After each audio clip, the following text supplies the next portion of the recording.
Chelsea has spent over £1 billion on players. But what if I told you they haven't even broken the rules yet? It sounds crazy, right? But what's even crazier is what you are about to find out. Stay with me. Right now, Chelsea is spending more money than almost every football club in the world. No Champions League in recent time, no Premier League in recent time, but yet the spending never stops. So the question is simple: where is all this money coming from? How are they allowed to keep doing this? And why is UEFA not stopping them? Let me show you how Chelsea is playing the money game in a way that will shock you. It all started in 2022. Roman Abramovich was forced to sell the club. Then came Todd Boehly and Clearla Capital, new owners with big money and bigger plans. This is not just one rich man buying a football team. Clearla Capital is a huge investment company. They manage over $70 billion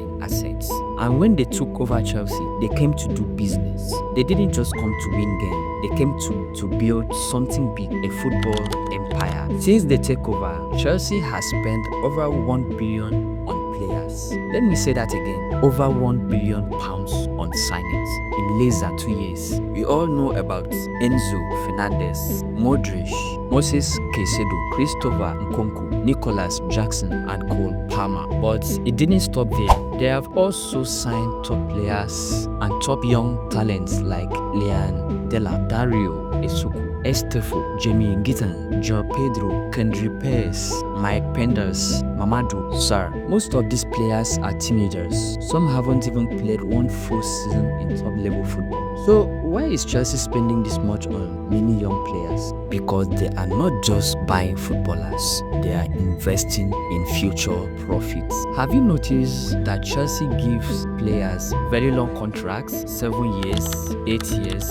even more in some cases, because of a financial trick called amortization? Let's keep it simple. If you buy a player for £80 million on a 4-year deal, UEFA sees it as £20 million per year. But if it's an 8-year deal, that drops to £10 million per year. So on paper, it looks like Chelsea is spending less per season. That gives them space to sign more players legally. It's not cheating, it's smart use of the system. That's why UEFA is now trying to change the rule to close the loophole. Now you may ask, with all this spending, how is Chelsea balancing their book? It is very simple. They are also selling players. They have sold the likes of Mason Mount, Kai Havertz, Matthew Kovacic, Christian Pulisic, Robin Loftus-Cheek, Callum Hudson-Odoi, and many more. And here is the smart part.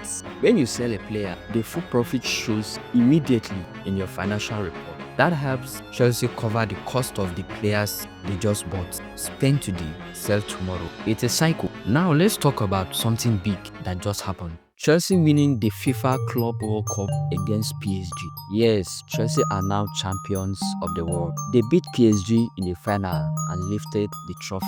Do you know what that means? That win brought Chelsea over £125 million in prize money. But more than the money, it brought global respect, new sponsors, new fans, and higher value for their players. This win helps the business plan because Chelsea owners want the club to become a global brand, not just a local team. Winning the Club World Cup was part of that big picture. So, where is all the money coming from? Todd Boehly and Clearla Capital are investors. They are not just running Chelsea like a regular football. They are running it like a tech startup. Put in money early, build strong assets, make profits in the future. They believe that football will bring big return from ticket sponsors, shirt sales, and player sales. They are not afraid to lose now if it means winning later, but it's still risky. Let's be real for a moment. What if this plan doesn't work? What if Chelsea doesn't make top 4 again after this season? What if the young players don't reach their full potential? What if whoever punishes them for overspending? Then everything could crash. Because at the end of the day, football is not just about numbers. You need to win games. You need to qualify for Europe.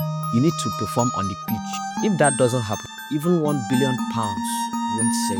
UEFA has already started fighting back. They changed the amortization rule. From now on, clubs can only spread transfer fee over 5 years. not 8 any longer. That means Chelsea long contract trick is almost over. Now, they have to be more careful because any mistake from now on can bring bans, fines, or points deduction. This is now a high pressure game. So here is the truth. Chelsea has spent over £1 billion, but they didn't break the rules. They found the rules and used them better than anyone else. They bought young, they sold smart, they used long contracts, and they just won the Club World Cup. It's a project full of hope, risk, and ambition. And whether you love them or hate them, you have to admit Chelsea is changing the game. But now the question is, will it work? Will this £1 billion gamble make Chelsea king of Europe, or will it end in disaster? Drop your thoughts in the comment. What do you really think about this Chelsea project? Let's talk. If this video made you think differently, like it, share it, and subscribe for more deep football stories and football finance analysis. Thank you for watching. See you in the next video.